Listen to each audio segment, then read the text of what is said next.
Listo.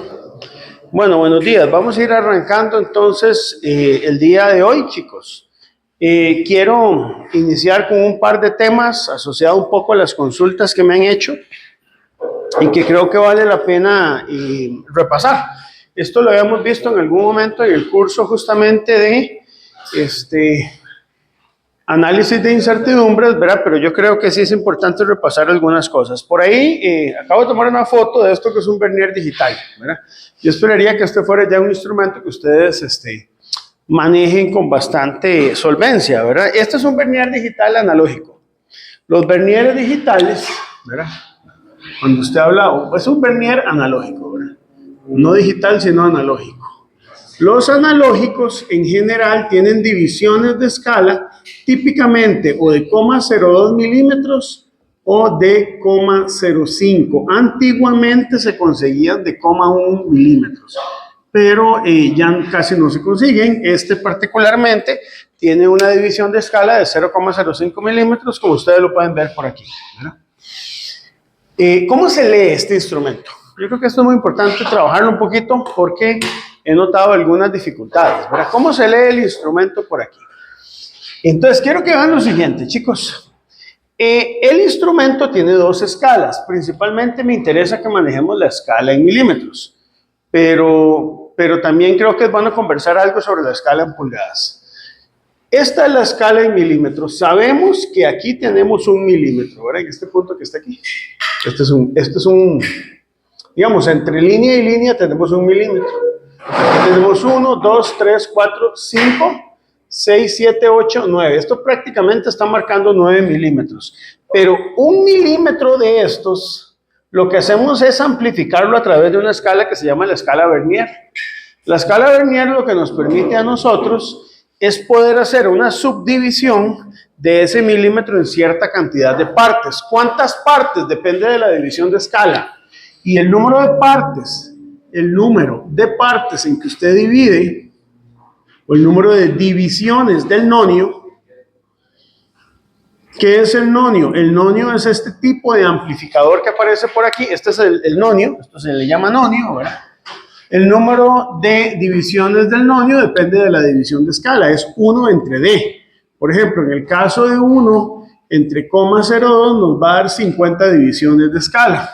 En este caso, 1 sobre 0,05 nos da 20 divisiones de escala y 1 entre 0,1 nos da 10 divisiones de escala. ¿Qué es lo que estamos haciendo? Tomando el milímetro, o sea, tomando 1 milímetro de nuestro instrumento y aumentándole la resolución de ese milímetro 50 veces, 20 veces o 10 veces, dependiendo de la división de escala. En nuestro caso estamos aquí. Entonces lo que estamos haciendo es aumentando la resolución del instrumento 20 veces. Eso es lo que estamos haciendo, ¿ok? Ahora, ¿cómo se lee? Voy a descargar aquí ampliarla un poquito. Uno lo que va a hacer es lo siguiente. Sabemos que esta línea no alcanza los 0,9 milímetros. Está un poquito antes de los 9 milímetros, ¿verdad? Aquí está el centímetro. Aquí son 10 milímetros. Aquí son 9. Aquí son 8. Voy a ampliarlo un poquito.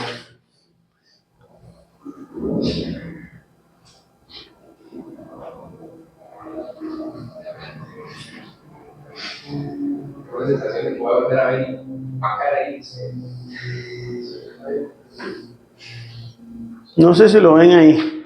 No llegamos aún a los 9 milímetros. Está un poquito antes del 0, ¿no? ¿Ok? Entonces, sabemos que la indicación del instrumento tiene que ser casi 9 milímetros. O sea, es 8 y algo. ¿Cuánto es ese algo? Ese algo, que es probablemente un valor muy cercano, mucho mayor a la mitad de 1 milímetro, lo podemos ir buscando entre estas líneas. ¿Cómo sabemos cuál línea es la que corresponde? De todas estas líneas de subdivisión del nonio, solo hay una que coincide con una línea de la regla principal, ¿verdad? Entonces, si ustedes lo analizan, ahí están todas las líneas. ¿Cuál es la línea que más coincide? Bueno, ahí obviamente depende un poquito del paralaje, pero uno podría pensar que una posibilidad de coincidencia en esta línea se va a dar aquí. En este punto, ¿verdad? Particularmente. Alguien podría llegar y apreciar eso aquí también, en el 0, ¿verdad? Y dependiendo de cómo usted lo mire, ¿verdad? Y hay una apreciación, obviamente. Pero digamos, supongamos que dentro de la línea, esta es la que mejor coincide. Entonces, esta lectura se lee como 8,95 milímetros. Esa es la forma correcta de leer un vernier. Esa es la forma correcta. Ahora, eso es en la escala de milímetros. ¿Cómo hacemos en la escala de pulgadas? Deberíamos saber algo de pulgadas. Yo sé que no es lo más... por lo menos saber leer la escala de pulgadas creo que es lo importante. En eso es lo que me voy a centrar. Ya los demás cálculos, bueno, va a depender de otras cosas. Pero por lo menos aquí la escala de pulgadas. Cuando usted ve la escala de pulgadas en este vernier, ¿y cómo la leemos? Aquí tenemos 2 pulgadas, ¿verdad? Yo creo que aquí se ve claro, ¿verdad? Estos son 2 pulgadas. Aquí sería 1 pulgada. Aquí sería 0 pulgadas. ¿En cuántas partes está subdividido? Primero veamos que esto es media pulgada aquí, lo marco. Sí se ve, ¿verdad? Háganlo un poquito más grande. Aquí tenemos 1 pulgada. ¿Sí, verdad? ¿Está claro hasta ahí? Entonces, ¿qué serán estas subdivisiones? Por ejemplo, si esto es aquí media pulgada, aquí es 1 pulgada, aquí lo que tenemos, ¿qué sería? Esto sería 1/4 de pulgada, aquí sería 3/4 de pulgada, no sé. Aquí sería 1 pulgada, ahí 1/4, 1/2, 3/4 y 1 pulgada. Yo sé que no es la subdivisión más, porque la que yo les puse en la tarea es de décimas de pulgada, entonces es diferente. La pulgada, algunos vernier la tienen subdividida en décimas y otros las tienen divididas en múltiplos de mitades. Pero entonces esto que tenemos aquí, si esto es 1/4 de pulgada, esto que usted tiene aquí, ¿qué es? Esta subdivisión hasta acá, de 0 hasta aquí. Y esto tiene que ser 1/8 de pulgada. Entonces, aquí serían 2/8, pero 2/8 se dice que es 1/4. Uno en el sistema inglés no puede hablar de 2/8 porque se sobreentiende que usted simplifica 2 con 8 y es 1/4. Aquí serían 3/8. ¿Verdad? Está bien, entonces 1/8, 2/8 que es 1/4, 3/8, 4/8, pero 4/8 es media pulgada. Aquí sería 5/8, 6/8 que son 3/4, 7/8 y luego 1 pulgada. Entonces estos son octavos de pulgada. Y esta línea que está aquí, chicos, ¿cuál sería? 1 16avo, exacto. Entonces aquí tenés 1 16avo, aquí tenés 2 16avos, que 2 16avos es 1/8, aquí tenés 3 16avos, aquí tenés 1/4, ¿verdad? Entonces 4, aquí son 5 16avos y creo que ya me entendieron. Vos te vas ahí y llegas hasta, por ejemplo, este valor que usted tiene aquí, son 15 16avos de pulgada, ¿está bien? Son 16avos en lo que se mide esa escala, muy bien. Ahora, ¿cómo se lee la escala nonio? Voy a quitar esta de línea roja. Yo creo que ya entendimos que las líneas más pequeñas son 16avos. Ok. Un momentito. Agradezco ahí su paciencia. Vamos a quitarlas. Si usted ve la escala nonio, ¿qué es lo que hace? La escala nonio lo que hace es subdividir la división de escala que usted tiene en el vernier, porque en la escala en pulgadas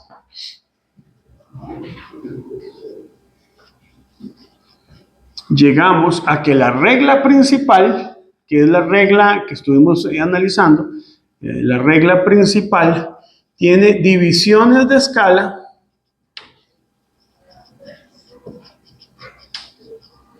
de 1/16avo de pulgada. Pero el nonio subdivide ese 16avo en ¿cuántas partes? ¿En cuántas partes? Entonces vamos a ver el nonio. Quiero que vean el nonio. ¿Cuántas partes está subdividiendo?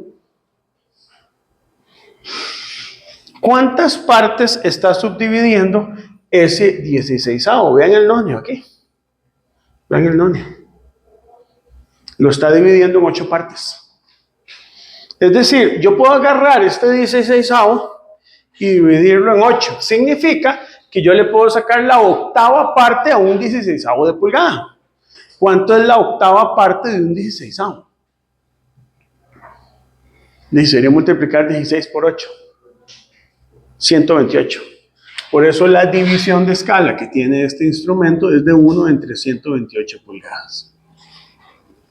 Vean chicos, cuando a mí me explicaron esto en el año 2001, y yo era estudiante, yo tuve un descontento con el sistema inglés, ¿verdad? Pero bueno, así se funciona, o sea, entonces resulta que la división de escala no es un número como decir 0,001, tan fácil como el de la tarea, sino que en este caso lo que tenemos es 128 de pulgada. Ahora, tratemos de ver cuál es la lectura de este vernier. Digamos, ya sabemos que estos son 16avos de pulgada. Este sería un octavo. Aquí son casi 2 octavos, casi un cuarto de pulgada, ¿verdad? Cuarto de pulgada y aquí un poquito más. Cuarto de pulgada, entonces usted cuenta 1, 2, 3, 4, son 5 16avos y un poquitillo más. Casi 6 16avos. Sabemos que la lectura está entre 5 16avos y 6 16avos, que 6, voy a ponerlo de esta manera. Usted sabe que 6 16avos son 3 octavos. Pero para que no se me pierdan, ¿verdad? O sea, el 0 aquí, ustedes cuentan, 1, 2, 3, 4, 5, está entre 5 y 6 16avos. Ahora, ¿cuánto es esta fracción? Usted lo que va a leer es lo siguiente, usted va a decir, bueno, yo sé que mi lectura de indicación van a ser 5 16avos más una fraccioncita, pero esa fraccioncita que vamos a añadir ahí va a depender de la apreciación que nosotros tengamos en el nonio. Entonces, voy a ampliarlo aquí el nonio. Y ustedes me van a decir, de esas 8 líneas, ¿cuál es la que ustedes sienten que más coincide? No sé si se logra ver ahí. Piénsenlo un momentito. Pensado con calma, ¿verdad? ¿Cuál? ¿Cuál? La quinta. Como aquí, ¿verdad? Está como aquí. Sí, todos de acuerdo, ¿verdad? Ok, entonces, esa línea, ¿a cuánto corresponde? ¿A 5 qué? ¿Qué unidad? 1 entre 128. Sí, entonces son 5 por 1 entre 128. Vean lo que es manejar el sistema inglés, ¿verdad? Después, yo tenía un compañero que era medio fiel al sistema inglés, ¿verdad? Entonces, por ejemplo, 5 sobre 16 más 5 sobre 128. Obviamente, como estos denominadores no son iguales, lo que hay que saber es que yo tendría que multiplicar tanto este 5 por 8 como el 16 por 8. Porque 16 por 8 son 128. ¿Verdad? Entonces, esto es como decir 40 128avos más 5 128avos. La indicación son 45 128avos de pulgada. Así es como se lee un vernier en sistema inglés. Los escucho.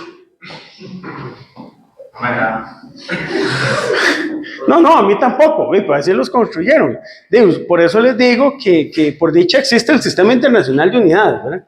Entonces, si ustedes consideran que tal vez era más complicado leerlo, pues eso solo para hacer una lectura en un vernier. Ahora, yo creo que es importante.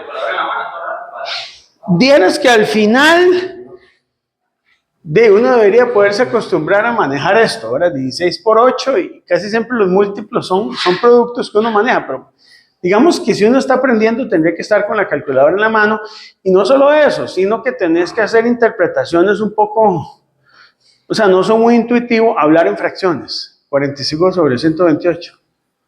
Sí, no es nada intuitivo.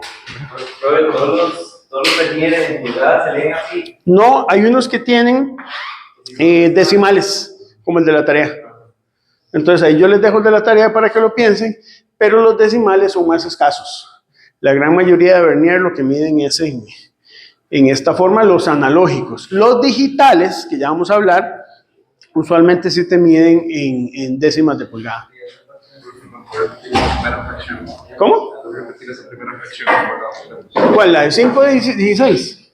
Perfecto, vamos a repetirlo, chicos, porque yo creo que esto no es tan fácil. Ok, usted va a observar aquí, don Ali. Va a observar aquí. Este es el 0. Cada una de estas líneas es un 16avo de pulgada. Eso usted tiene que revisarlo. Entonces, este es 1, este es 2, este es 3, este es 4 y este es 5. ¿Por qué sé que tengo que llegar al 5? Porque la lectura me la da la línea del 0. ¿Lo ve? Y la línea del 0 está después del 5, pero antes de 6 16avos. Por eso nosotros sabemos que mi indicación, don Ali, tiene que estar entre 5 y 6 16avos de pulgada. ¿Está bien? Entonces yo, para construir la lectura, me voy al valor mínimo y le sumo la fracción que me da el nonio. ¿De acuerdo?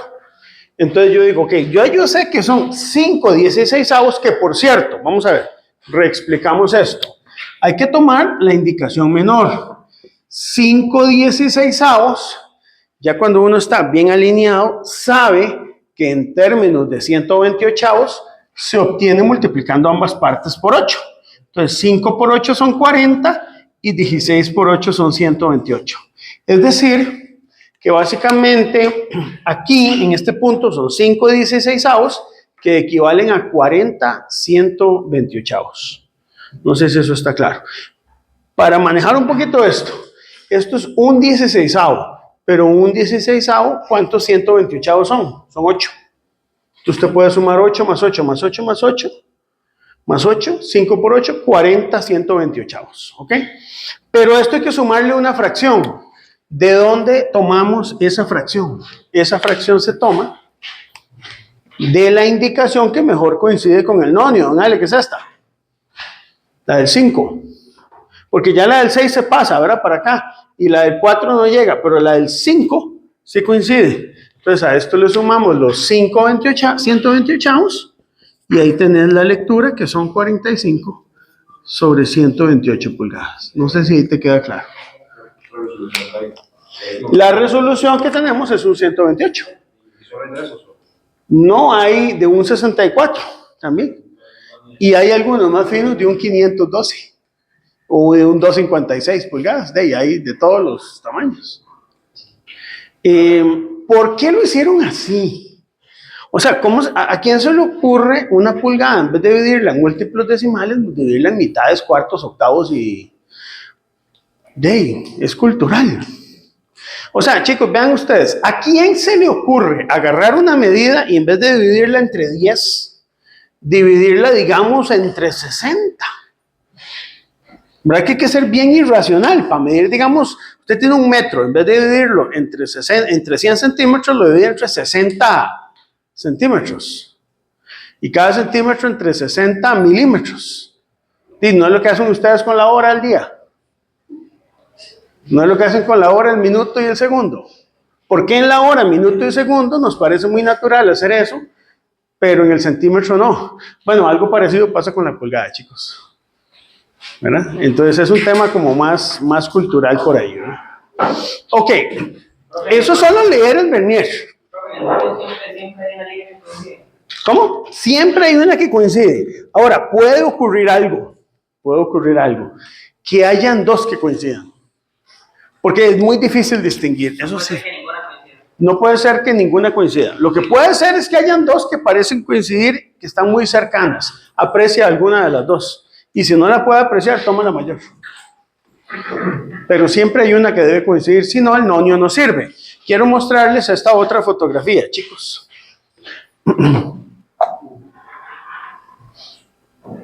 Porque ahora, por alguna razón, no sé, creo que esto es importante verlo.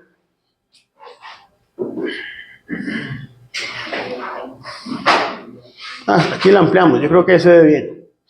Quiero hablar un poco del efecto paralaje. El efecto paralaje lo voy a ver solo para la escala en milímetros y lo vamos a evaluar en el examen solo para la escala en milímetros, pero para la tarea se los pido para las dos porque me parece una ingratitud evaluarlo en las dos, ¿verdad? O sea, la verdad que sí. Pero sí les advierto algo. Si en algún momento tienen que trabajar en pulgadas, tendrán que aprender. Ayer me contactó un estudiante. Me dice, profesor, mira, que es que yo estoy trabajando en una parte de un modelo de regresión, pero multidimensional. Y no recuerdo en análisis de incertidumbre que lo viéramos así. Y no, porque en análisis de incertidumbre yo les mostré el modelo de regresión lineal y igual mx más b. Ya si usted le toca en la vida adulta hacer otros modelos, y tiene que investigar, ¿verdad, chicos? Yo creo que nosotros somos conscientes. El curso de análisis yo sé que puede haber costado mucho, que es muy difícil. Sí, pero es un curso muy básico apenas. Es un curso muy básico de análisis de incertidumbres. Hay más cosas que se ven dentro de análisis de incertidumbres, ¿verdad? Entonces yo quiero que vean esto. ¿Cómo se calcula el efecto paralaje? ¿Vale? ¿Cómo se calcula? Entonces repasemos. Básicamente usted lo que tiene es un nonio, ¿verdad? Que está sobre una regla principal, si quieren verlo así, y aquí existe una altura. Una altura que está, digamos, a ver, a pesar de que el vernier, yo se los puedo pasar ahorita, este vernier me lo regaló Lautaro. No sé qué es el Lautaro con este vernier, pero bueno. Cuando ustedes analizan este vernier, no sé, lo pueden ver ahí, los voy a pasar ahí para que lo vean. Este vernier tiene un efecto paralaje, tiene una altura aquí H chiquitita, que está dada por norma entre lo que sería el nonio y la regla principal, ¿verdad? ¿Está bien?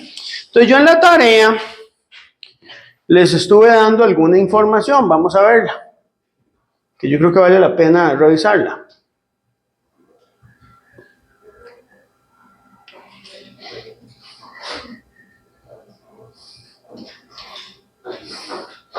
No sé si lo han visto o no, pero bueno. Aquí está, ¿verdad? ¿Ves? Más o menos esta es la figura. Lo que pasa es que esta está para un, ¿cómo se llama? Para un micrómetro, ¿verdad? Pero más o menos usted lo que tiene es una parte móvil arriba y una escala principal abajo, ¿verdad? ¿Está bien? Más o menos esa es la forma. Ahora, ¿cómo es en el vernier? La idea era que ustedes investigaran un poquito para el vernier. Hay varias publicaciones por ahí. Yo les había dejado alguna. Por ejemplo, si ustedes googlean, pueden encontrarse esta, ¿verdad? Que es muy famosa, ¿verdad? Del señor Don Héctor del CENAM. Y que habla un poquito, digamos, de lo que es el efecto paralaje, ¿verdad? Entonces, la idea era que ustedes trabajaran un poco esto. Este A que está aquí, que es esta altura, por norma, se puede investigar, anda en el orden de 0,3 milímetros, ¿verdad? Anda como máximo. Ahora, siempre usted lo que dice es que esto tiene que ser menor como máximo a 0,3 milímetros. Con ese valor, usted lo que hace es una proyección desde dónde vas a leer el vernier. Y estos son datos que, depende de tu referencia, pueden cambiar. ¿A qué altura te colocas y cuál es la desviación paralela? Es decir, yo coloco mi vernier. No lo voy a leer a 1 metro de distancia. Tampoco lo voy a estar midiendo aquí. Entonces usted elige una altura razonable, ¿verdad? Unos 300 milímetros sería una altura razonable. Y acá lo que puedes pensar es en una desviación desde tus ojos, que la mitad de esa desviación, si nosotros suponemos 65 milímetros, es 32,5. Entonces aquí lo que se forma es un triángulo que usted puede resolver por tales. No sé si ya lo han hecho, ¿verdad? Yo hubiera esperado que hubieran tocado la tarea un poquillo, ¿verdad? Pero bueno, esta era la idea. 0,3 milímetros. Y de acá, digamos, desde el punto DF, que es este de aquí, podríamos haber medido, por ejemplo, 300 milímetros, y esto puede cambiar dependiendo de consideraciones, ¿verdad? Y 32,5 milímetros. Eso nos da a nosotros un valor de P, que es ese que está aquí, ¿verdad? Que se puede sacar por triángulo de Tales. Entonces usted llega y dice, P, que es el valor horizontal, es a 32,5 milímetros, como A, que es 0,3 milímetros, este es el A,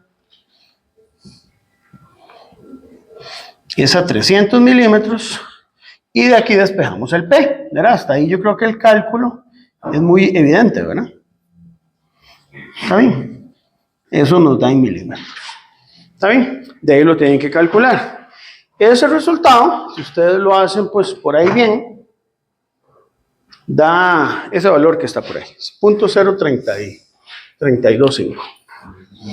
Que, sí, las unidades están fatales.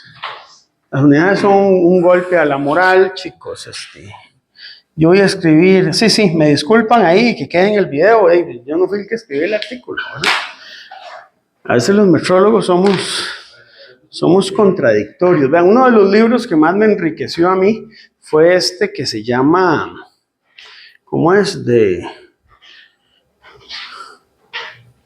Sapiens a Dioses, del israelita ¿verdad? Que dice que el ser humano está hecho de contradicciones. Que dice que el sistema internacional es una dictadura y que si usted quiere aprender de las creencias del ser humano, estudie las contradicciones. Así es. Usted quiere ver cómo es la metrología, vea los reglamentos del SI y van a ver dónde lo están escribiendo mal. Ahí usted va a aprender realmente por qué se ponen los reglamentos, ¿verdad? Ese es P. Ahora, lo más importante en este valor de P, en el vernier que anda dando vueltas por ahí, chicos, es cómo encontrar el efecto paralaje de ese P. Y eso es lo que quiero explicar bien hoy, porque sentí como que había un poquito de dudas al respecto. Voy a borrar la indicación en pulgadas, ¿quedó claro, verdad? Voy a borrarla. Voy a borrar esto.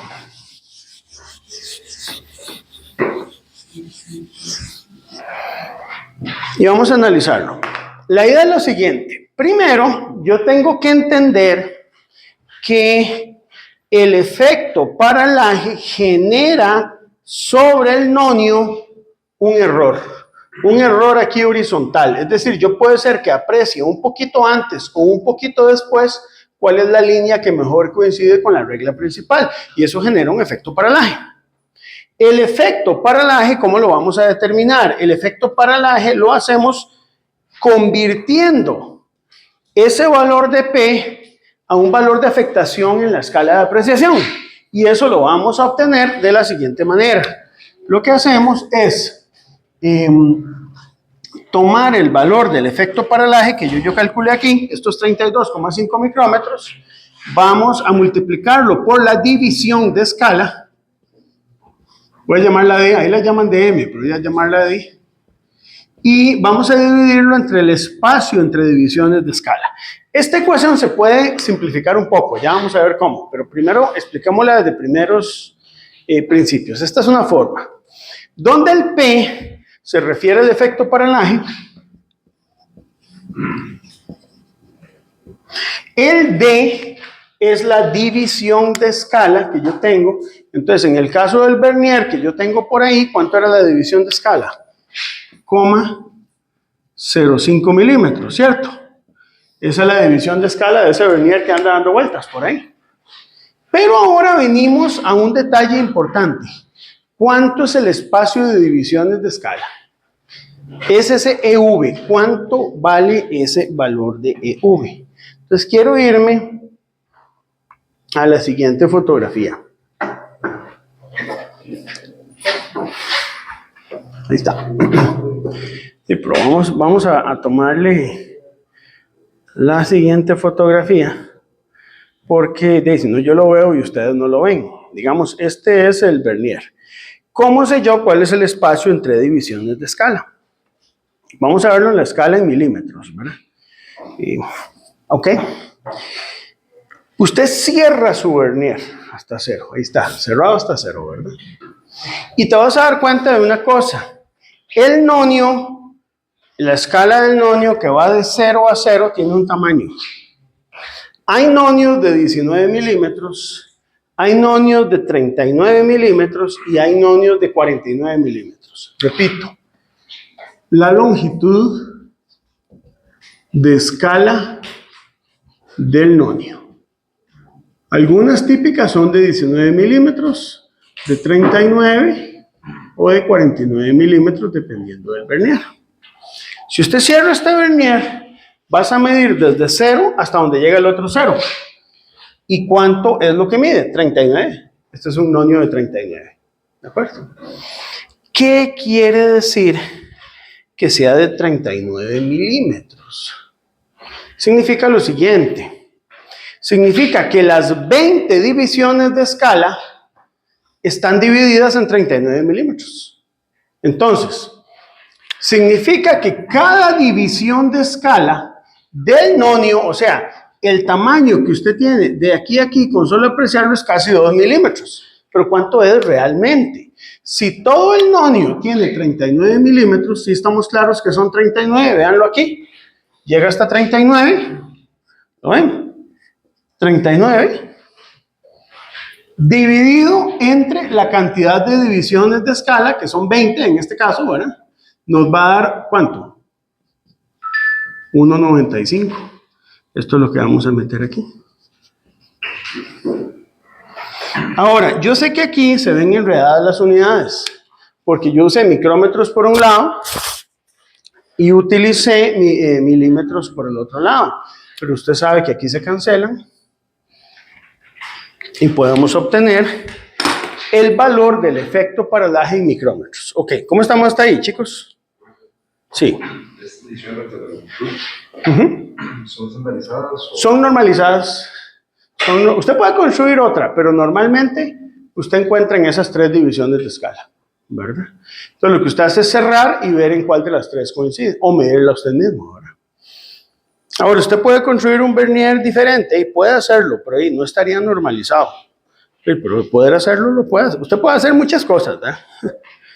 Entonces, vean, es el valor de P multiplicado por la división de escala y dividido entre 1,95. Según mis cálculos, esto da 0,833 micrómetros. ¿Y cómo se calcularía el efecto paralaje? La incertidumbre por efecto paralaje, esto es un error, ¿verdad? Es tomar esto y considerarlo que sigue una distribución rectangular dividiéndolo entre raíz de 3.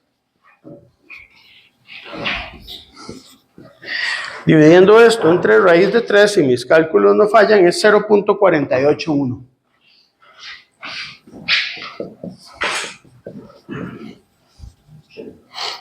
Micrómetros, o sea, no llegan ni siquiera al micrómetro. De hecho, si revisamos cálculos de referencias similares, vamos a ver cuánto les da a ellos. Por ahí, era 0,48. ¿Está? Ahora, esa es la incertidumbre por efecto paralaje. Ahora, hay cosas que usted tiene que saber como metrólogo. Si yo llego y construyo un instrumento analógico como este vernier, no sé si todos lo vieron, ¿verdad? ¿Qué esperaría usted del efecto paralaje? Que fuera una incertidumbre importante y despreciable. Que sea despreciable, porque si no fuera despreciable está mal construido. O tiene opciones de mejora, se dice en control de calidad, ¿verdad? Usted no dice que algo está malo, sino que tiene opciones de mejora.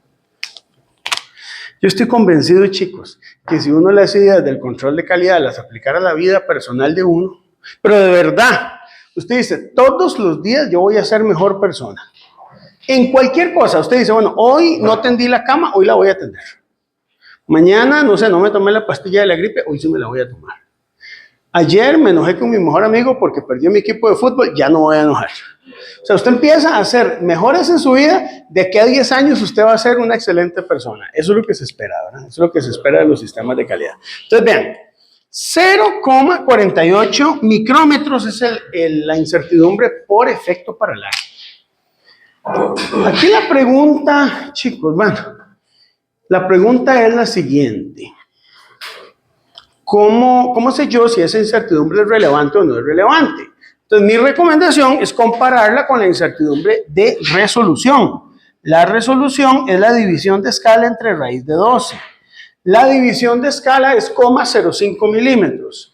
No sé si usted es consciente de esto. 0,05 milímetros son 50 micrómetros. Multiplíquelo por 1000. Y divida los 50 micrómetros entre raíz de 12. ¿Está bien? Eso evidentemente le va a dar un valor relativamente grandecito que ronda los 1443 micrómetros. Ahora sí, ¿cómo sé yo con estos resultados el efecto paralaje? Eso no es despreciable. Muchísimo mayor, está incluso en 2 órdenes de magnitud. ¿verdad? El efecto paralaje no llega ni a la mitad de un micrómetro y solo la resolución del instrumento es de 14 micrómetros. Por eso muchas veces cuando uno valida métodos para calibración de vernier, lo que hace es el cálculo del efecto paralaje para poder hacerlo despreciable una vez y ya después no lo incorpora en el presupuesto de incertidumbre, o puede incorporarlo, pero ya usted sabe que es despreciable. ¿Está bien, chicos? Entonces, eso es parte de lo que quería revisar hoy.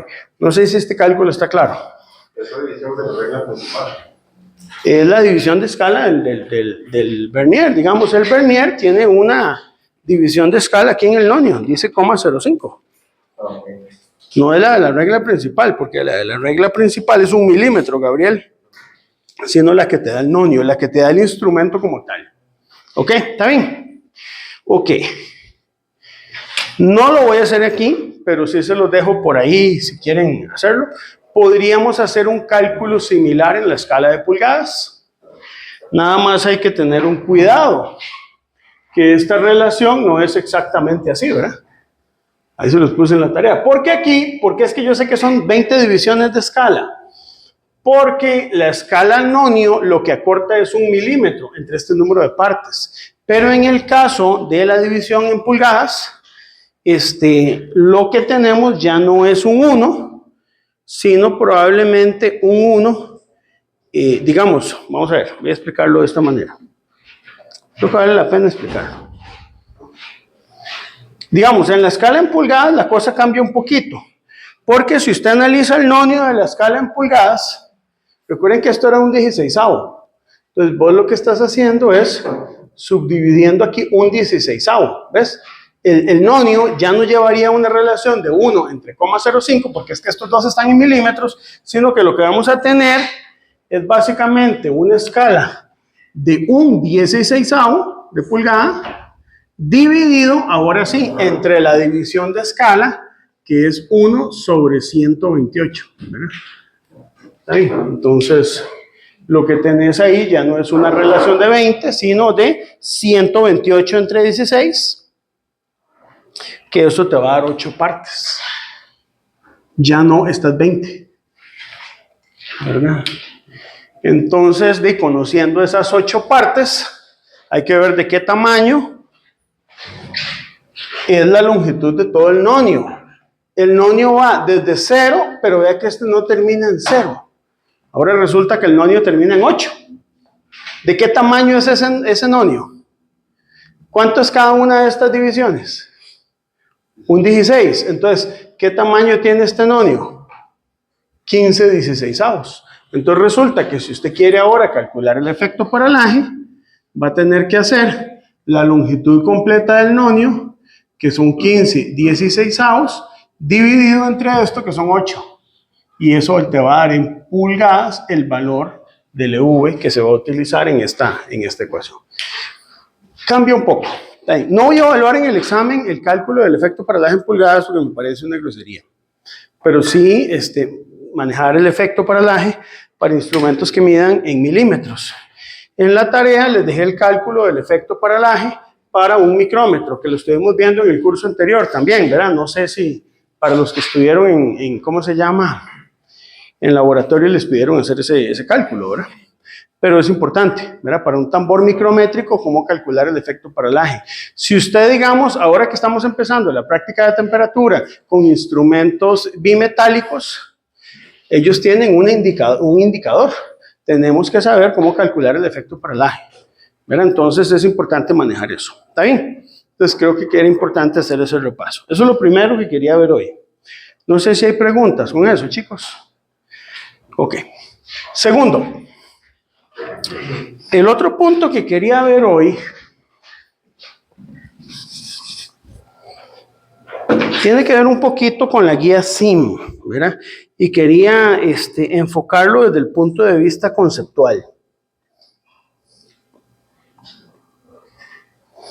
No sé, tal vez no lo han hecho, pero yo por aquí les dejé algunos ejercicios sobre la parte de balanzas, ¿verdad? Y dentro de la parte de balanzas fue el caso, digamos, en que tenemos que aplicar una corrección por efecto bollante. Entonces, cuando usted llega y calcula la masa de referencia, esto quiero como discutirlo, después se puede, cuando veamos la parte de pesas, ampliar un poco más, pero realmente las balanzas no te miden masa real, lo que miden es masa convencional, no sé si eso estará claro, ¿no? Entonces, hay una pregunta con la que quiero arrancar hoy. Si usted agarra una balanza totalmente calibrada y toma una masa real, o sea, masa definida con la definición del Sistema Internacional de Unidades de Masa de 1 kilogramo, y esa masa de 1 kilogramo, vamos a borrar por aquí, está fabricada de algún material, por ejemplo, voy a tomar 1 kilogramo de acero. El acero tiene una densidad aproximadamente de 7.900 kilogramos por metro cúbico. Todos nosotros conocemos el acero porque se usa en la mayoría de nuestros objetos cotidianos, ¿verdad? Pero usted coloca ese kilogramo de acero, usted lo tiene bien ajustado sobre una balanza que te tiene que indicar el valor de masa convencional, ¿verdad? Luego usted coloca 1 kilogramo, pero no de acero, sino de otro material, por ejemplo, aluminio. Pero es 1 kilogramo real. Real significa que está trazable con las unidades del SI, que cumple con la definición, como vamos a ver en el curso de científica, que es la definición de 1 kilogramo. Hay formas de definirlo. Se define en términos de un experimento, se llama la balanza de Hubble, pero está bien definido.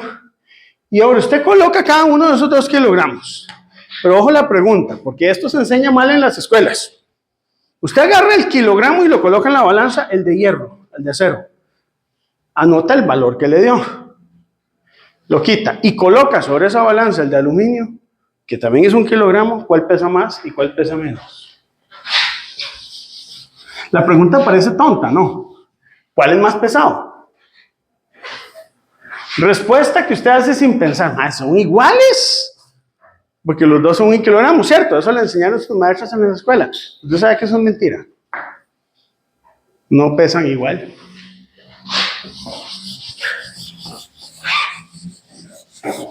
No, en serio, no les estoy vacilando.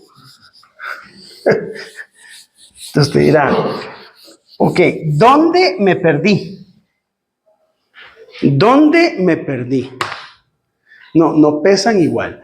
Usted agarra 1 kilogramo de acero y 1 kilogramo de aluminio, tienen la misma masa. No pesan igual, suave. ¿Qué significa pesar? Pesar, ahora preguntémonos qué es pesar epistemológicamente. Es agarrar un objeto y colocarlo sobre una balanza que está bien ajustada en masa convencional. En masa convencional. ¿Qué significa masa convencional? Ok, la masa convencional es en una balanza de brazos iguales. ¿Cuál es la masa? Esta es la masa convencional, que yo tengo que colocar de un lado para equilibrar una masa que esté bajo ciertas condiciones con densidad de 8.000 kilogramos por metro cúbico y con una densidad del aire de 1,2 kilogramos por metro cúbico. Entonces yo llego y aquí tengo esta masa. Esa masa la tengo en ciertas condiciones, que las condiciones es que tenga cierta densidad y que el aire se encuentre a 1,2 kilogramos de metro cúbico. Y del otro lado voy a colocar una masa que equilibre esas condiciones. Es decir, ¿es la misma? No, porque puede tener esta una densidad distinta. Si la densidad de esta masa cambia, la masa convencional y la masa nominal no son iguales. Entonces esto hace que 1 kilogramo de acero pese más que 1 kilogramo de aluminio, ¿verdad? Yo lo único que quiero lograr con esto, chicos, es generar un poco de caos, un poco de duda. Entonces usted llega y coloca esa botella suya que tiene ahí en una balanza, la mide con precisión, usted lo que mide no es la masa, mide una vaina que se llama masa convencional, que hay una forma de convertir esa masa convencional en masa. Entonces lo primero que tal vez ustedes deberían llegar a sus apartamentos, a sus casas y contarle a sus familia o a su novio O Ani, usted dígale, Ani, mira, vos sabés que 1 kilogramo de acero y uno de aluminio pesan diferente. A ver qué le dicen. Bueno, eso es materia ya para el tercer parcial, pero yo creo que eso es importante tenerlo en cuenta. Eso lo vamos a ver con más detalle. Lo que pasa es que hoy no quiero saturarlos con eso porque tenemos examen el sábado.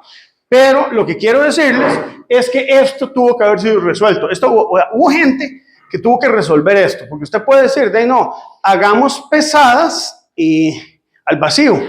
Y se intentó. Lo que pasa es que cuando hicieron pesadas al vacío, eliminase el efecto boyante. ¿Por qué? Porque cuando usted tiene una masa y la coloca sobre el receptor de carga de una balanza, se presenta una fuerza del peso, pero una reacción que es la normal.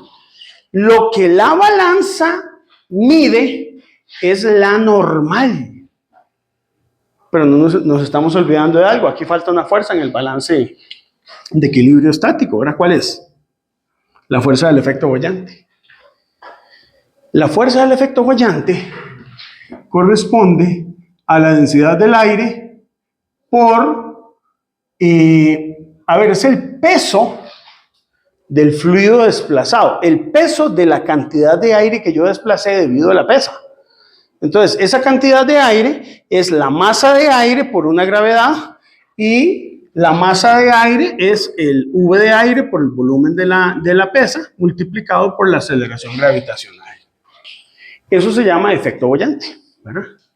El volumen de la pesa, como usted sabe que la densidad en general de la pesa es la masa de la pesa entre el volumen, y resulta que usted podría decir, vea qué interesante, el volumen es la masa de la pesa entre la densidad de la pesa. Entonces resulta que ahora usted podría escribir esta ecuación como ρA multiplicado por la masa, por la gravedad y dividido entre la masa de la pesa. ¿Cuánto es ese término? ¿Es relevante, despreciable? Pues más o menos depende de lo que usted quiera medir. Pero ese término afecta más o menos 1 entre, como un 10 a la menos 3 o 10 a la menos 4 veces el valor de masa. Entonces, claro, cuando usted realiza masas de cosas con una precisión de 2 cifras significativas no es relevante, pero cuando medís con un poco más de precisión sí lo es. ¿Lo ven? Entonces, si usted hace aquí un equilibrio de fuerzas, la fuerza que actúa hacia arriba es esta, más la normal, menos mg. Y esto tiene que ser 0. Cuando usted despeja la normal, tenés el peso, pero tenés este término aquí loco. Entonces, usualmente tendemos a escribirlo así. No sé cómo se los enseñaron en Física 1, pero es así. Se llama... mg es el peso, pero esta normal, ¿se acuerdan qué nombre tenía? Física General 1 o 2. ¿Cuándo ven ustedes fuerzas boyantes? Física 3. Bueno, ¿cómo le llamaban a eso? ¿Qué aprendieron, chicos?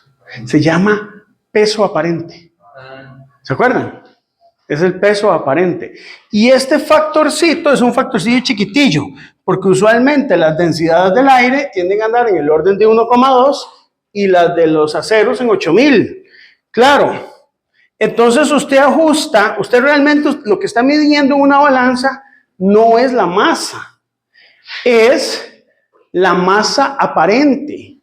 Porque de repente usted ajusta para una determinada valor de gravedad, usted puede convertir esta normal en una indicación de la balanza por una aceleración de la gravedad. Y vean qué interesante, lo que la balanza está midiendo, cancelando la gravedad, es una masa multiplicada por un factorcillo. Y ese factorcillo es el que me define a mí, o se ve afectado por el efecto boyante. Cuando usted trabaja con masas que no son de densidad de 8000 kilogramos por metro cúbico, necesitamos aplicar una corrección a esa masa convencional. Entonces, si sus pesas con las que usted está calibrando la balanza no tienen una densidad de 8000 kilogramos por metro cúbico, hay que aplicar esta corrección. El ρ sub c, chicos, es un valor de 8000 kilogramos por metro cúbico. Ahí lo dice la tarea, ¿verdad? Claramente. 8000 kilogramos por metro cúbico. Y el ρ sub a, 1,2 kilogramos por metro cúbico. Entonces, ¿cuándo debemos aplicar el caso del efecto boyante? Cuando la densidad del aire no es 1,2 kilogramos por metro cúbico, porque si lo fuera este término se hace cero, o cuando la densidad de las pesas no es igual a 8.000 kilogramos por metro cúbico. Por eso las pesas, clase F1 y clase E2, se fabrican en Alemania con esta densidad, para que usted no tenga que aplicar esa corrección. F1 y E2. Y las M1 depende. Ahora, lo que pasa es que usted poniéndose la manita en el corazón, sabe que una densidad de la pesa valga 8.000 exacto, eso es imposible, hay que medirlo, ¿verdad? Yo voy a tener un estudiante, tal vez ustedes lo conocen. Sí, no importa, yo lo voy a hacer público, porque ya luego habló conmigo, a Sebastián, ¿cómo se llama? Me lo topé y me hizo Uber de aquí al estadio, y yo, Sebastián, ¿quién será? Ahí estaba. Sebastián, el que tiene un chiquito, ¿cómo se llama? Es que se me olvida, ¿no? Piedra, bueno, Sebas ahí quiere hacer el trabajo justamente en medición de densidad de pesas, utilizando métodos, existen los métodos gravimétricos y existen los métodos donde usted lo que hace es un mapeo de la pesa y reconstruye el volumen a partir de ese mapeo. Entonces estamos viendo a ver cómo podemos verificar que la densidad de las pesas realmente sea o no sea 8.000 kilogramos por metro cúbico, para que cuando calibremos balanzas sepamos aplicar esa corrección. De ahí viene la corrección del efecto boyante. ¿De acuerdo? Ya casi hacemos la pausa, chicos. Necesitamos tener eso. Por eso yo les pido analizar esto. Dígame. Vaya a ser entonces función de MM. Sí, la masa nominal de la pesa. ¿Cómo? Densidad del aire, que usted tiene que medirla. Y densidad de la pesa, que bueno, Sebastián la va a medir, usted la saca de algún valor. En este caso, yo se los pido que lo saquen de la UMLR 111, ¿verdad? Pero depende solo de eso, porque este valor de Rho sub A y Rho sub C son constantes. ¿De acuerdo? Entonces, de ahí es donde viene. Yo sé que no les he demostrado la ecuación, no es el caso. Pero el asunto es que hay que aplicar una corrección por efecto boyante debido a ese efecto físico, ¿verdad? ¿De dónde viene esta otra corrección que ustedes tienen aquí por convección, chicos? Porque una cosa es el efecto boyante y otra cosa es la convección. Lo que quiero dejar claro, por lo menos los principios físicos de estas dos cosas. La convección viene del hecho de que el aire y la pesa pueden tener temperaturas distintas. Uno, en la medida de lo posible, procura dar un tiempo de estabilización para que esas cosas no ocurran. Voy a darles un ejemplo de mi vida profesional. A mí en algún momento me tocó ir a calibrar pesas allá en la zona de Pérez Celedón, muy bonito. Cuando el camión pasa por Pérez Celedón se enfría, y cuando llegamos a Pérez Celedón, la atmósfera está fría, usted saca las pesas y las pesas se llenan de humedad. Sí, se llenan de humedad. ¿Qué hay que hacer?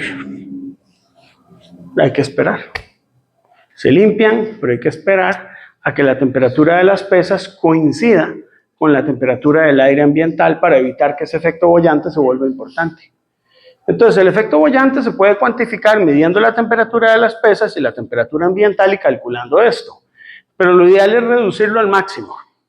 Entonces, tenés que hacer en la validación un monitoreo de las temperaturas para ver cuánto vale ese delta T de temperatura y ver cuántos tienen que ser los tiempos de espera para que esa incertidumbre se mantenga despreciable.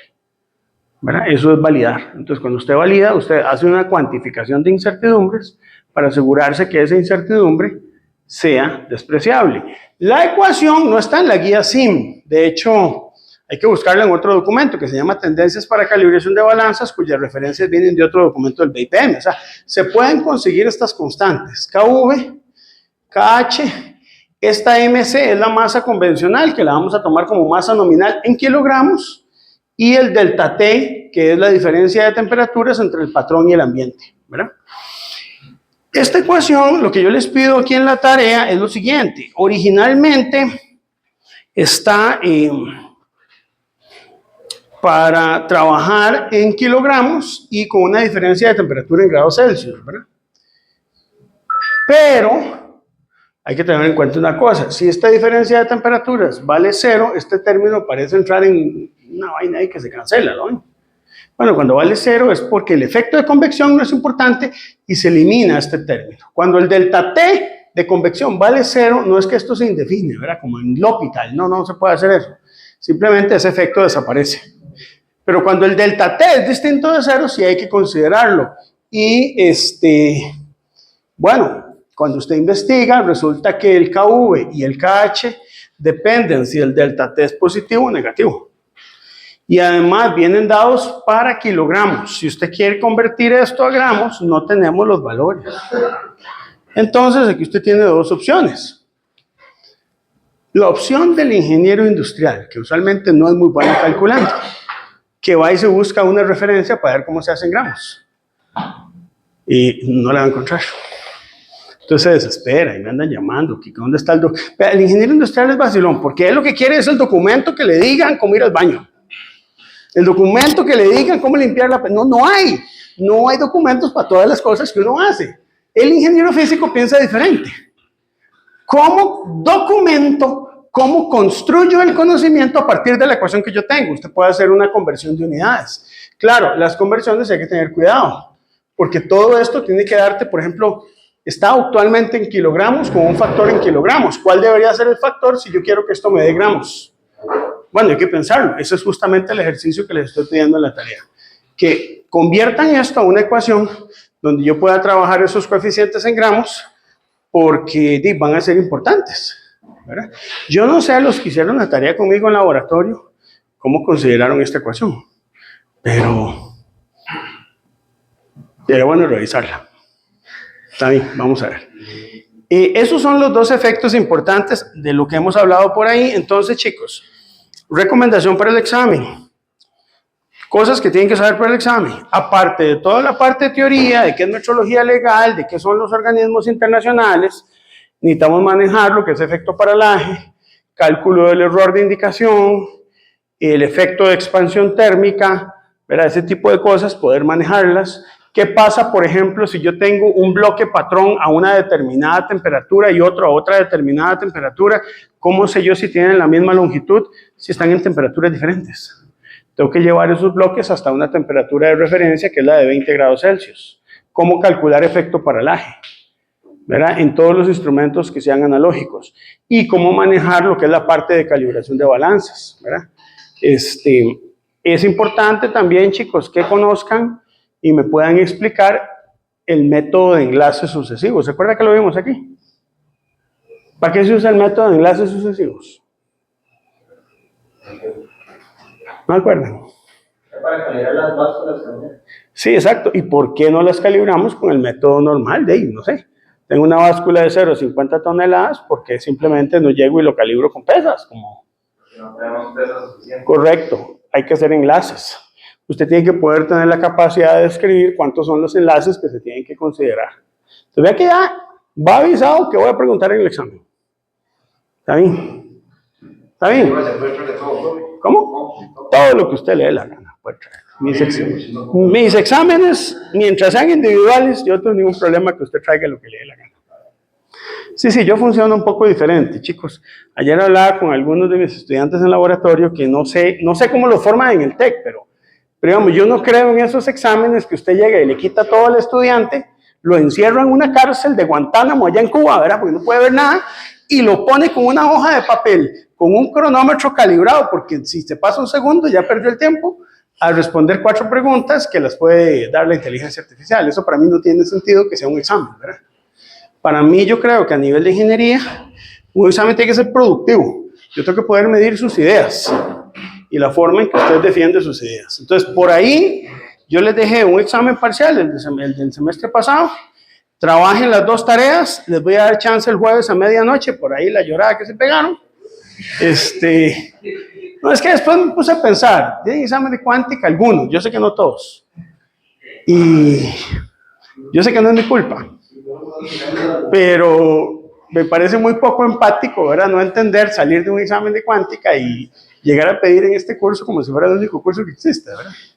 Encima yo sé las tareas de laboratorio que hemos dejado, lo que es calibrar pesas, ajustarlas, y yo sé que aquí en el TEC, chicos, no sé qué opinan ustedes, pero hay como un ambiente raro, o sea, aquí como que después de mitad de semestre empieza como algo que no sé cómo describir, una tensión, un miedo, Sí. Empieza el primer día de clases, yo lo veo con las pesas, o sea, el primer día se hacen pesas hasta casi por favor. Sí. al primer mes, ya la presa empieza ahí a la esquina. Y en el segundo semestre, ya no hay presa. No sé, aquí es un sistema extraño. Yo todavía yo soy observador, pero lo que no quiero es tampoco, chicos, o sea, yo no creo en los sistemas. Yo tuve profesores que eran así, que usan la materia de la universidad como un sistema de miedo. No, para mí no tiene sentido. Usted no va a aprender nada así, ¿verdad? Yo quisiera un poquito que fuera diferente, ¿verdad? Les cuento algo. El semestre pasado yo fui un poquito más exigente porque ya había dejado 3 tareas para este momento, pero yo he sido más considerado. Espero que ustedes me devuelvan esa consideración con un buen examen pasado. El examen, chicos, va a ser el sábado a la 1. Estoy pidiendo el aula B210 y va a ser de 4 horas, va a ser de 1 a 5. Según lo que tengo entendido hasta el momento, el TEC cierra a las 4. Cerrar a las 4 significa que después de las 4 nadie puede entrar, pero sí podemos salir, ¿verdad? Entonces tómenlo en cuenta por ahí nada más. ¿Está bien? Bueno, entonces, no sé si hay preguntas con esto, chicos. Lo que yo quisiera es que quedemos claros para el examen. Las 2 tareas, la materia que hemos visto, lo de ISO 17025 no. Se va a ver hasta la parte de metrología legal, es muy importante. Entonces, todo lo que hemos hablado, que incluye Sistema Internacional de Unidades, eso implica todo lo del Sistema Internacional de Unidades, chicos. No solamente conocer el Sistema Internacional, conocer cuáles son los errores que tenemos ahorita, no sé si ya los hicieron en cuanto al reglamento. ¿Alguien ha hecho esa pregunta? No. Da como tristeza, ¿verdad? Todo el montón de cosas mal escritas que tiene ese reglamento, algunas porque el reglamento es mucho anterior de los nuevos prefijos del SI y otras porque hay errores, ¿verdad? Ayer estaba jugando con el ChatGPT y ChatGPT de verdad que es mediocre, no tiene los nuevos prefijos del SI. Usted llega y le pregunta cuánto es la masa de un electrón en ronagramos y no sabe, dice, en la unidad ronagramos no existe. Y a mí lo que me preocupa es que hay más de un bruto que se cree el ChatGPT y lo va a poner en las tareas. No digo ustedes, pero estoy casi seguro que en alguna universidad del mundo alguien va a poner eso con referencia a ChatGPT. Entonces, chicos, yo les voy a decir algo importante. No se dejen engañar. Que ya me pasó con una tarea de laboratorio. Que alguien se dejó engañar. Hay que tener mucho cuidado con eso. ¿Está bien? Yo les dejo usar inteligencia artificial bajo su propia responsabilidad. Si usted en el examen me pone una absoluta estupidez porque no tuvo criterio, esa pregunta le prometo que es un 0. No porque esté mala, es porque usted no tiene criterio para distinguir entre una fake news y algo que es correcto. Y si un metrólogo no tiene la capacidad en este momento para ver qué es real y qué no es real, sería muy triste, ¿no? Entonces mi misión espiritual es indicarle a usted que eso no es lo correcto. ¿De acuerdo? O sea, yo le dejo a usted usar todo lo que quiera, pero es responsabilidad suya que lo que usted ponga ahí sea correcto. Y así va a funcionar el examen, ¿de acuerdo? Hay preguntas dentro de estas tareas que no tienen respuestas cerradas, ¿verdad? Por ejemplo, hay preguntas que incluso no pueden tener tal vez todo el sentido y hay que aprender a argumentarlas. Yo podría decir, por ejemplo, ¿cuántos laboratorios en este país secundarios tienen capacidad para calibrar pesas de 1? ¿O cuál es el laboratorio que en este país tiene capacidad para calibrar pesas de 1 de 1 kilogramo? ¿No hay? La respuesta es esa. Si uno conoce los laboratorios que existen secundarios, no hay capacidad para calibrar pesas clase 1. La infraestructura metrológica no nos da. Y ni siquiera hay un mercado para eso. Entonces, hay preguntas que usted tiene que saber argumentar, ¿verdad? Muy importante, la Ley Nacional de la Calidad, quiénes la conforman y cuál es la función de cada uno de los organismos que están por ahí, que usted pueda argumentar ese tipo de cosas, me parece que es muy importante, chicos. ¿Está bien? Entonces, no, eso es básicamente para el primer parcial. Y lo último, antes de hacer los 10 minutos de pausa y hablar de otra cosa, es importante que vayamos viendo las ideas de proyecto. Y ya 2 grupos, por dicha, me han planteado ahí ideas, entonces no las quiero todavía publicar hasta que lo definamos bien, por ahí. Ahí estamos hablando, ¿verdad? Pero ya cuando lo tengamos bien definido, ahí lo vamos a ir trabajando. Entonces sí les voy pidiendo que vayan pensando en las ideas de proyecto y me las van comunicando por ahí. Y lo otro por ahí, chicos, vamos a ver si hay algo más aquí importante creo que... No, creo que es eso. No sé si hay preguntas respecto al primer parcial. ¿Todos listos? Va a ser a la 1 de la tarde y todo va a salir bien, Alejandro, no se preocupe. Estudiar en el TEC, no sé, yo a veces quisiera preguntarles qué es estudiar en el TEC, ¿verdad? Yo nunca estudié aquí, pero es como... La formación es como generar superhumanos, no creo, ¿verdad? Resistentes a lo que sea. Es como resiliencia. Sí, porque yo siento aquí que son demasiadas entregas. De repente yo veo proyectos en todos los cursos, tareas en todos los cursos y cuestiones así como proyectos de hacer cosas medio estrafalarias, ¿verdad? De que usted de repente no sabe cómo lo va a hacer, se asusta, pero una semana después dice, yo pude.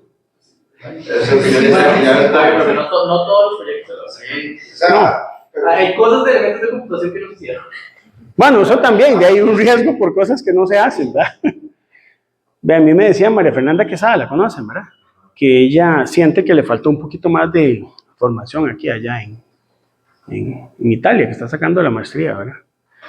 Y justamente en cursos como electrónica o teoría electromagnética es donde siente que estamos... sí, pero no sé, yo creo que como hay cursos que te exigen que todos los días hay que estar haciendo cosas, y hay otros que son demasiado light, o sea, en el sentido que por ejemplo ese electromagnetismo, cuando yo lo llevé fue el primer vez, porque uno convalida, entonces inmediatamente pasa a veces, y yo me esperaba y me escuchar así, y así honestamente, prácticamente fue de una estafa, o sea, bien por uno porque se te pone la nota y aparece en el registro y yo, oh, qué bien, un 100, bueno. O sea, el objetivo es la nota. ¿O no? O sea, yo pregunto a esta edad madura. Se va con una expectativa Sí. de electromagnética, Claro. que ya usted todo lo que vio allá, vamos a ver qué tal es acá. Y se sintió estafado. Yo llevé cursos ya de física ya y usted ya con expectativa. Claro. Vamos a ver vamos a ver qué me ofrece el TEC. Va mucho por irresponsabilidad en ese caso de edad del docente. Y usted se queda como... Ya se cambió. ¿Ya se cambió? Sí. Ahora... La primera clase fue subirnos al techo de la escuela de ingeniería eléctrica para apreciar todas las cosas ahí. Después el profesor se ausentó casi un mes. Un mes. Un mes en clases.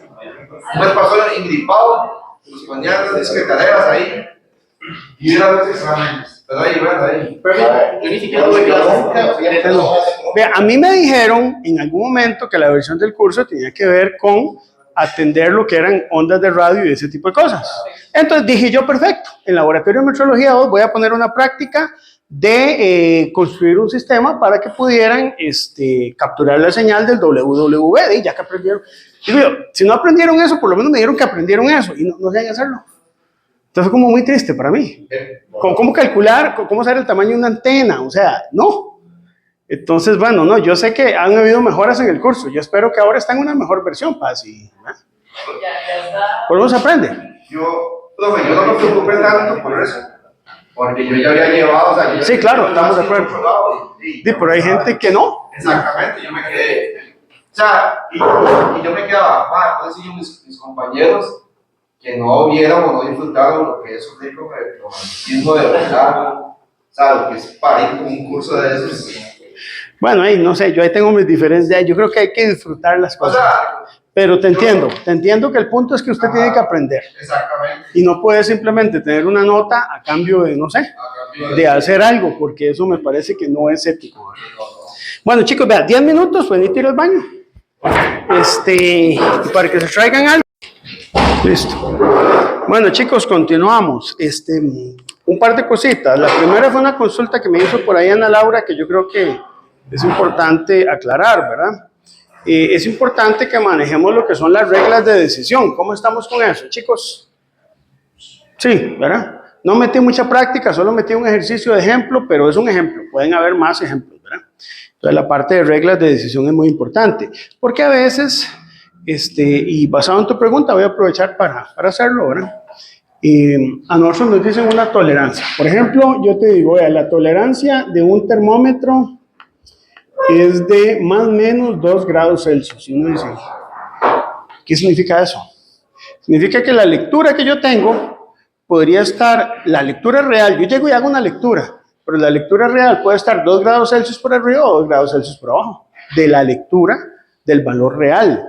Es decir, que si yo mido 18 grados Celsius, con ese termómetro y tenemos esa tolerancia, lo que estamos estableciendo es un intervalo de confianza, por decirlo así, donde aunque yo mida 18 grados Celsius, ese valor puede llegar a 16 grados o a 20 grados. ¿Estamos de acuerdo con eso? Entonces, por ejemplo, si mi lectura está aquí, la máxima debería ser 18 y la mínima debería ser 14, por ejemplo. Esto es una tolerancia, ¿me explico? Ahora, ese es el más menos. Ajá. ¿Eso está asociado a una probabilidad o eso es el 100%? Eso es el 100%. A menos que el fabricante te indique la probabilidad de cobertura. Si el fabricante te dice, mira, esa es la tolerancia con 2 sigma, es probablemente un 95.45%. Pero si el fabricante te dice nada más un intervalo y no te da más información, lo tomamos como si fuera rectangular. ¿De acuerdo? Uno puede decir, bueno, pero si yo mido todo este intervalo son 4 grados Celsius. Sí, puede ser que sí, pero el error máximo se convierte a la mitad porque es unidireccional, para arriba o para abajo. Ahora, digamos que mi instrumento entonces tiene esa tolerancia y yo ando buscando analizar la conformidad de ese instrumento. O sea, yo quiero mandar a calibrarlo y analizar con los datos de calibración si está o no está dentro de la tolerancia. Entonces yo necesito una regla de decisión. Supongamos que yo lo envíe a calibrar y me dice el fabricante que cuando la indicación, porque esto lo da el certificado, es de 16 grados Celsius, el valor de referencia es de 17 grados Celsius, por lo tanto, el error de indicación es de menos 1 grado Celsius y la incertidumbre, vamos a considerar K igual 2 normal, te dice que es de más o menos 1 grado Celsius, ¿verdad? Te da esa información, ¿saben? ¿Cómo lo interpreto? ¿Cómo sé yo a partir de ahí si está cumpliendo o no el valor de la especificación? Bueno, véanlo gráficamente, siempre es lo más sencillo. Usted establece un valor central, ¿verdad? Tu indicación te dio 16. ¿Cuánto debería ser el máximo? Si la tolerancia es 2, entonces arriba en 18 y abajo en 14. ¿Cuánto te dio la indicación? La indicación en 16 realmente da 17, entonces el valor de referencia tiene un error de indicación, está dando 17. Entonces mi indicación realmente está aquí arriba. ¿Ves? Tiene un error. ¿Y cuánto es la incertidumbre? 1 grado, o sea que llega aquí y llega acá. Mi valor realmente de esa indicación cumple o no cumple con la tolerancia. Si cumple, está conforme. ¿Con cuál regla? Con la de conformidad simple, con la de el método, digamos, de la IGLAC, cuando usted tiene probabilidad de conformidad o no conformidad, condicional o no condicional. Sin embargo, el vacilón, ¿qué pasa con metrología legal aquí? No cumple. ¿Por qué no cumple? Porque metrología legal te pide que la incertidumbre sea como máximo la tercera parte del error máximo permitido. Y el error máximo es de 2 entre 3 da 0,7. Sí, digamos, usted agarra el error máximo. La incertidumbre no debe ser mayor que la tercera parte y la incertidumbre es la mitad. Entonces, a pesar de que el instrumento parece estar dando conforme, depende de la regla de decisión, puede estar no conforme por incertidumbre. Entonces, eso es lo que necesitamos tener claro en el análisis. El hecho de que un instrumento de medida sea conforme con una regla de decisión, puede ser que con otra regla de decisión no esté conforme. ¿Verdad? Entonces, uno puede sacar cosas como el TUR, ¿verdad? Y el TUR tiene valores recomendados, que es la razón de incertidumbre, por lo menos de 4, ¿verdad? ¿Cómo se sacaba el TUR? ¿Se acuerdan de eso? ¿Cómo se sacaría el TUR aquí? Es el error, que es de 2 grados, entre la incertidumbre expandida, que es de 1 grado. Este TUR es de 2. ¿Cuánto se recomienda que sea un buen valor de TUR? De 3 o preferiblemente mayor a 4. ¿Verdad? Entonces ahí, ¿qué es lo que tenemos? En esto, digamos, el instrumento está conforme. Pero el hecho de que esté conforme no quiere decir que el método sea totalmente adecuado necesariamente, ¿verdad? Porque hay una alta probabilidad de que se pueda salir de tolerancia, ¿verdad? Ok, ese tipo de cosas tenemos que manejarlas, chicos, ¿de acuerdo? Entender qué establece cada una de las reglas de decisión, porque yo les prometo que eso viene en el examen. Entonces hay que estudiarlo bien, ¿verdad? Nosotros, si lo veíamos en el techo, Ajá. ¿qué pasa si un soneto no dice claramente, mira, este señor es la máxima objetivo, esta es la tolerancia? Ah, eso puede pasar. Hay instrumentos que no dicen. Entonces, hay varias alternativas. Digamos, no podemos hacer cálculos si no tenemos una referencia del error máximo permitido, ¿verdad? Entonces, por ejemplo, en las balanzas T-scale, vamos a hacer un ejemplito para entenderlo bien. Supongamos que usted tiene una balanza de 150 kilogramos con una división de escala de 0,01 kilogramos, como la que calibró Rolo, fue, ¿verdad? Era la plataforma que tenemos en el laboratorio.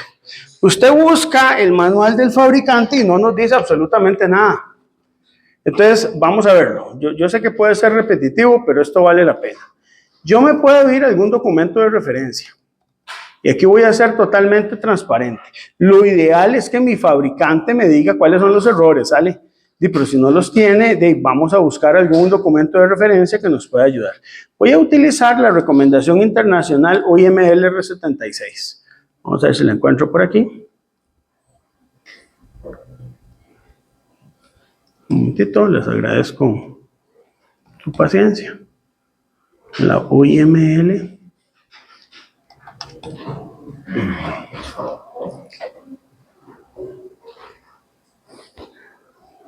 Y hay gente que piensa que la inteligencia artificial va a dominar el mundo, ¿verdad? Pobrecitos, qué inocentes.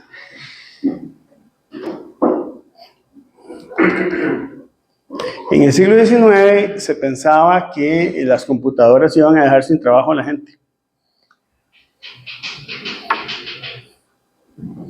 Vamos a ver, es que no quiero depender de la conexión a internet, porque yo no sé, por alguna razón es bien mala aquí.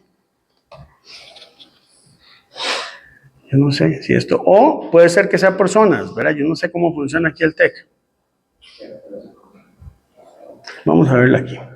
Bueno, esta es la recomendación internacional, chicos. Entonces uno puede buscar, no voy a ponerlos a leer todo el documento, pero ya uno con experiencia empieza a saber qué es lo importante, ¿verdad? Y te encontrás con cosas como estas, por ejemplo. ¿Ves? Tablas como estas.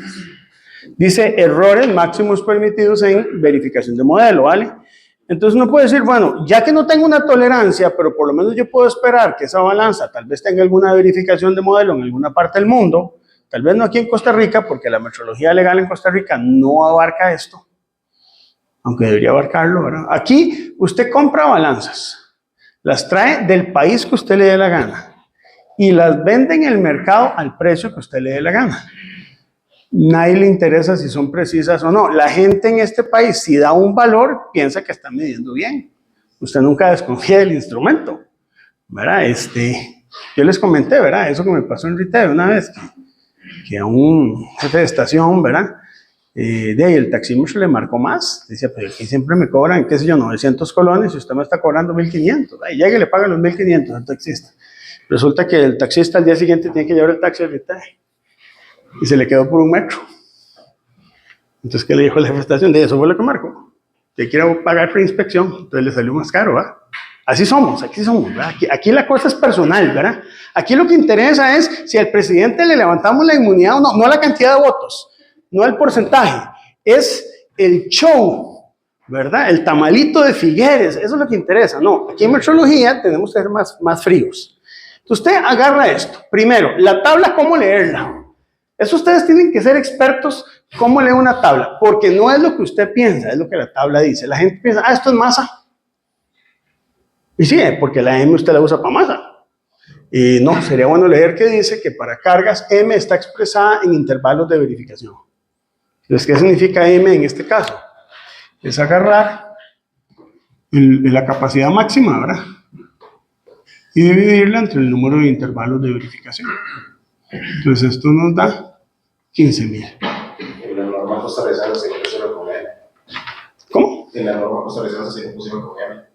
Ah, sí lo pusieron con N. Excelente, excelente, muy bien. Entonces vamos a ver, vamos acá y vamos a ver en dónde estamos, qué clase de exactitud es esa balanza. Entonces usted se fija en la clase, vamos a revisar aquí la tabla de la clase. Como es una de 15,000, no sé cómo lo hicieron, ¿verdad? Pero entonces usted se viene aquí, esta es una de 15,000, estamos como en este intervalo, ¿verdad? Pero la división de escala es mayor a 0,1.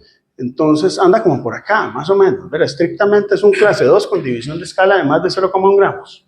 Porque son 10 gramos la división de escala, ¿verdad? Y estamos con 15,000 y el máximo que tenemos es 15,000. Entonces tal vez usted se anima a trabajar con una clase 2. Usted se viene aquí a una clase 2 y la clase 2 para 15,000 le da un intervalo, que sería este, ¿verdad? ¿Está bien? Estamos ahí en 15,000 y le da el intervalo de división de escalas, que es más o menos una división de escala. Ahora viene un asunto. Este valor es el valor en una verificación inicial, más o menos una división de escala. Pero si usted se va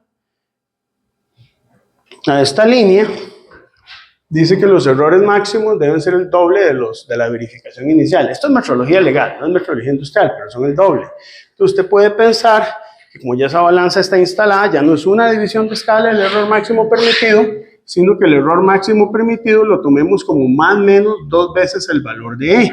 Como el valor de E es la división de escala para una digital, es más o menos 0,2 kilogramos. Y podemos tomar esto como error máximo permitido. Eso es lo que uno hace. Cuando no hay información, nos vamos a la UML. Y podemos utilizar una regla de decisión simple o alguna regla de decisión. Chicos, en este país, miren que no está muy claro. De hecho, yo trabajaba una vez con un colega que usted, por ejemplo, hacía verificaciones de balanzas. Pero, digamos, si usted tiene que hacerla en 10 puntos y en 8 puntos está conforme y en 2 no conforme, ¿y qué haces? El reglamento no es muy claro en eso, ¿verdad?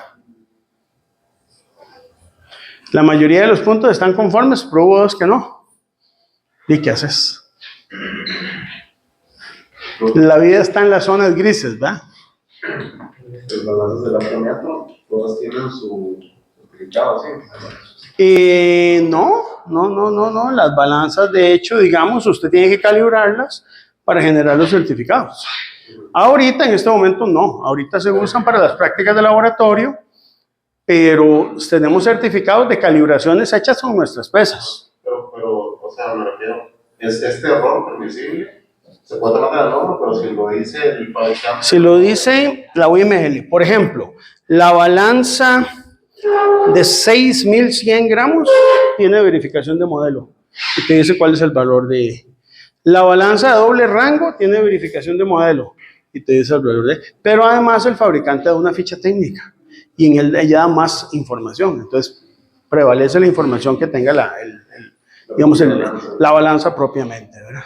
Hay un error, no sé si ustedes lo vieron, el error de linealidad. Chicos, ¿supieron cómo interpretar eso? Es si usted llegara y tirara una línea de residuos, línea de mejor ajustes, son los residuos. Eso es el error de linealidad, ¿verdad? Que no siempre es muy lineal. ¿Está bien? Bueno, eso quería mencionarlo por ahí. Por último, chicos, quería hacerles una pregunta un poco, a ver, de estas incómodas que yo hago, ¿verdad? ¿Ya han pensado un poquito qué va a pasar de ustedes de aquí a un año? Era bueno que lo fueran pensando, ¿verdad? Ustedes de aquí a un año, máximo 2, deberían estar en el mercado laboral haciendo algo, ¿verdad? Entonces, no sé qué quieren hacer, o a qué se quieren dedicar, o qué han pensado, ¿verdad? Entonces, quisiera escucharlos un poco. Ese tema, Vos y luego don Ale. ¿dónde hablar? ¿Sí?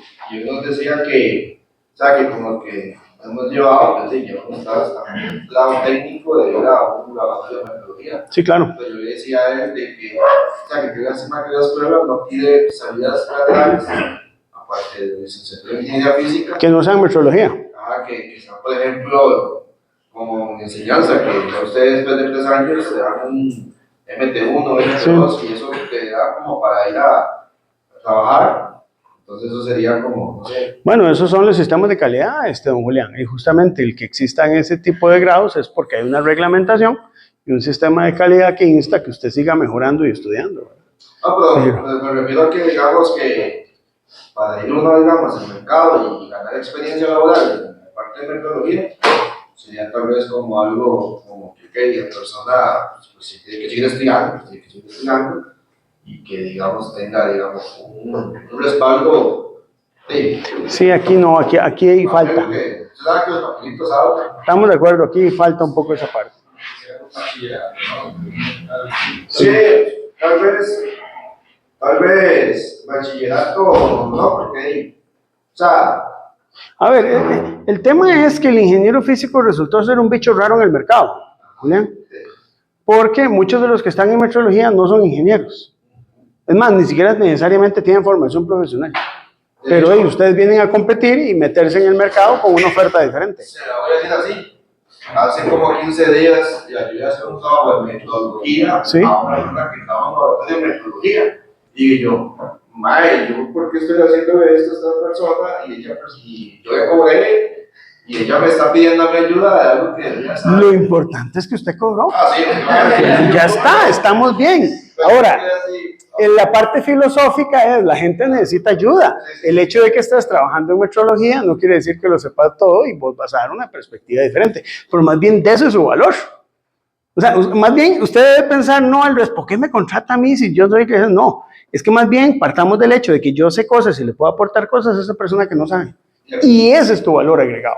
Al principio tuve incertidumbre, porque yo no sabía si iba a ser capaz de hacer lo que yo me No, estaba pidiendo. eso pasa, don Y me Julián. lo dio y digo, ay, pues esta vara lo dio. Bueno. O sea, es más, sí, esto lo vimos cuando nos incertidumbre. ¿Sí? O sea, como, es que yo no sé, ¿verdad?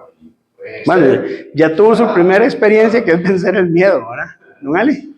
Profe, ¿usted conoce algo de lo que es metodología, lo que es cuántica? Sí, claro, eso lo vemos un poco después en el curso de científica, pero sí. ¿Por qué? ¿Te interesa ese lado? No me acuerdo con quién estaba viendo el tema y yo creo que estábamos viendo como escuelas ya de afuera y salí como esa sección y la verdad es que eso es el tema. Sí, mira, metrología cuántica tiene que ver con el hecho de que la filosofía en metrología ha ido cambiando con la historia. En algún momento de la historia se pensó utilizar las manos y los pies para poder medir, ¿verdad? Pero eso se vio que no funcionaba. Entonces venían las medidas materializadas, pero tampoco funcionaban porque pudieron ser mejoradas con la parte cuántica. Entonces utilizamos ahora la velocidad de la luz en el vacío, utilizamos constantes universales para poder construir patrones en metrología. Eso implica tener conocimiento de cuántica y de teoría electromagnética. Por ejemplo, cómo construir la masa a partir de la constante de acción mínima de Planck. Ustedes lo vieron ya en cuántica, ¿verdad? Que es la acción mínima, el H. Bueno, ¿cómo construirse? Entonces sí, la metrología cuántica va por ahí. Ahora, ¿cuánto se hace aquí? No creo que se haga mucho. Pero para eso están estudiando ustedes, para que lo evalúen y ahora resulta que el mercado no es solo Costa Rica, es el mundo, ¿verdad? Pero sí, tenés que verlo por ahí. Pero sí, ese es un tema que más o menos de algunos años para acá ya se ha estado trabajando. Y de hecho el producto de la redefinición de las unidades y la mejora de otras unidades, como por ejemplo la unidad de tiempo con la parte de los relojes ópticos, se va sobre esa línea, ¿verdad? Eso tiene más con la parte de... Con la parte totalmente de metrología científica, exactamente. Porque aquí nunca hemos hablado de esto, ¿verdad? ¿Qué es metrología científica? Aquí hemos hablado de todo, la UML, los errores, los presupuestos de incertidumbre. Esto es metrología industrial y legal, pero la científica va por otro lado. Totalmente es otra cosa distinta. Sebas, ¿sí vas a decir algo? No. Bueno, pensé que ibas a decir algo. Bueno, ¿qué quieren hacer ustedes de sus vidas? ¿Ya lo pensaron, chicos? Todas estas preguntas son válidas. O esa es la pregunta incómoda donde, porque a muchos estudiantes les pasa que llegan, se gradúan hoy y mañana no saben qué hacer. ¿Saben a quién? Bueno, a mi ex asistente de este curso. Y no, ya se graduó, feliz, contento, felicitaciones. Pero ¿y ahora qué hace? Entonces sería bueno ir pensando un poco en eso, ¿verdad, chicos? Creo que ustedes tienen una formación muy completa. Yo quería darles algunas recomendaciones en estos 2 minutos que nos quedan. Sí sería bueno en algún momento de este punto de su carrera que ustedes busquen pasantías, ¿verdad? Creo que ustedes son claros. Estar en una empresa, que ojalá te paguen, y si no te paguen, tener experiencia, ¿verdad? Entonces yo sí les recomendaría un poquito pensar en eso para que se vayan involucrando en el mercado, involucrarse en proyectos, involucrarse a trabajar con alguien, en las ideas que ustedes quieran, para que vayan integrándose al mercado, ¿verdad? Y sobre todo ir pensando bien qué es lo que ustedes quieren a nivel de trabajo final de graduación, ¿verdad? Yo creo que este es un buen punto donde ustedes tienen que pensar qué quieren hacer. A mí me gustaría que la carrera tenga más apertura en otros ámbitos.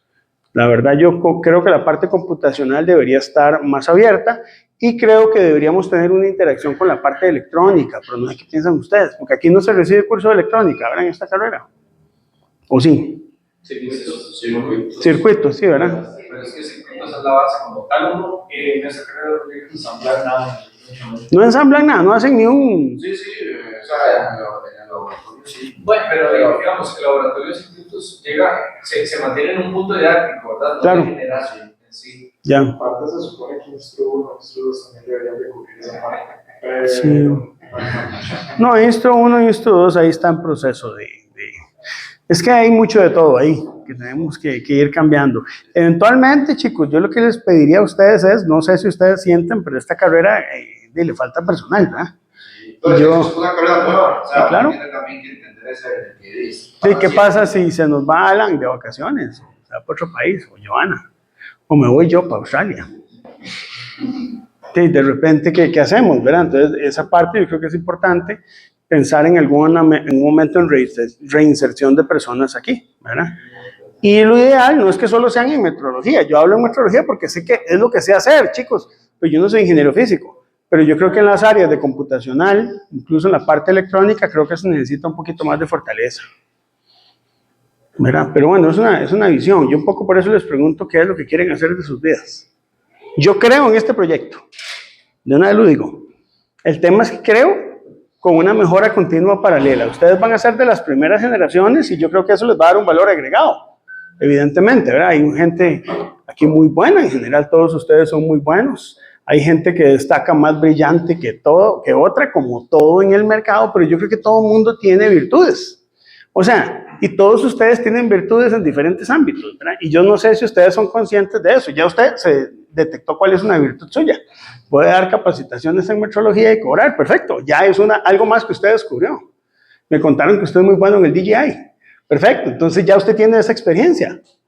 Ana Laura, yo sé que eso es brillante y no necesitamos decirlo porque todo el mundo aquí lo sabe.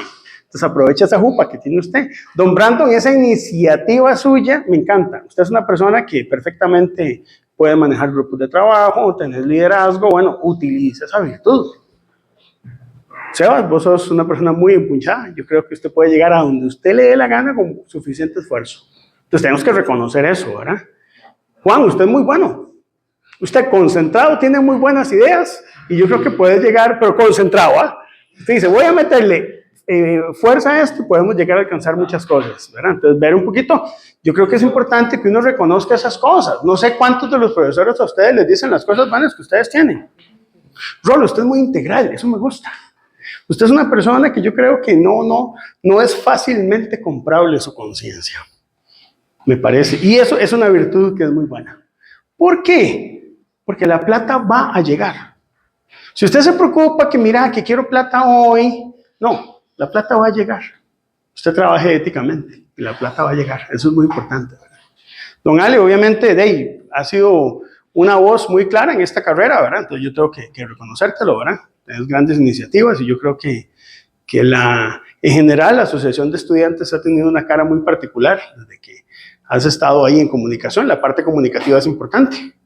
Hay que meterse a veces en la parte política, hablar, manejar el poder, ¿verdad?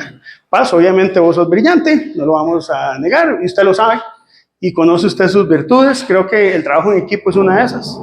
Tienes que saber manejar gente. La parte de divulgación es La parte de divulgación es importante. Usted puede ser muy bueno, pero la parte de divulgación es crítica. De hecho, hay un muchacho que se graduó aquí, yo no ¿Sí?